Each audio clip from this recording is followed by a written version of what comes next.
欢迎大家又回来我的频道。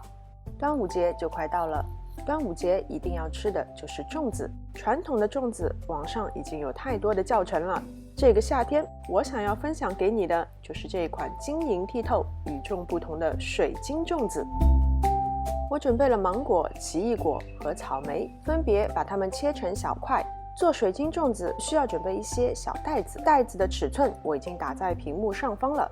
为了配色，我又突发奇想的放了一些矢车菊的花瓣，在每一个小袋子里分别装入一些水果，再放上矢车菊的花瓣。其实呢，这个花瓣大家完全可以省略，我也是抱着试试看的心情放的。但是到后面果冻溶液一装进去，那个花瓣全部都漂浮起来，并不是如我想象的那般分散在各处，起到一个点缀作用。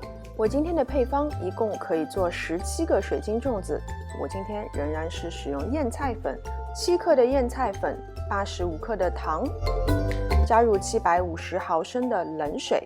还记得上一次我说过吗？燕菜粉一定要先溶于冷水中才开始加热，一边搅拌一边用中火煮至沸腾，煮滚以后可以继续加热2到3分钟，同样是要一边加热一边不停的搅拌。在每一个小袋子里倒入40克的燕菜溶液，拎着袋子旋转90度，让上面没有水果和燕菜溶液的部分互相贴合，然后再把空白的部分3折，用胶带固定，粽子的形状就已经出来了。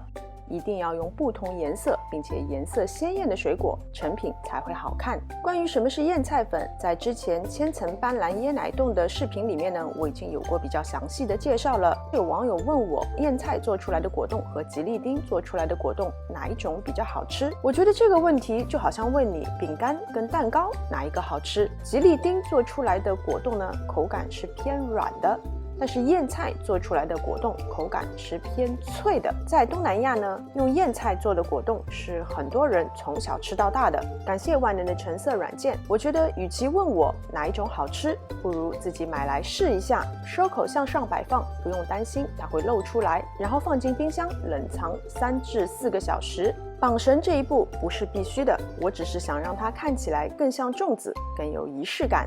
你也可以按照自己的喜好准备其他的水果，只要含水量不是太大，颜色比较鲜艳的都可以。好看吗？想吃吗？那我就先来替你们尝一尝，撕开胶带就可以把它直接倒出来。真的很漂亮，有没有？我这个配方并不会很甜，所以我不建议大家再减糖了。冰冰凉凉的果冻配上酸酸甜甜的水果，真的很好吃。我儿子一口气可以炫4个。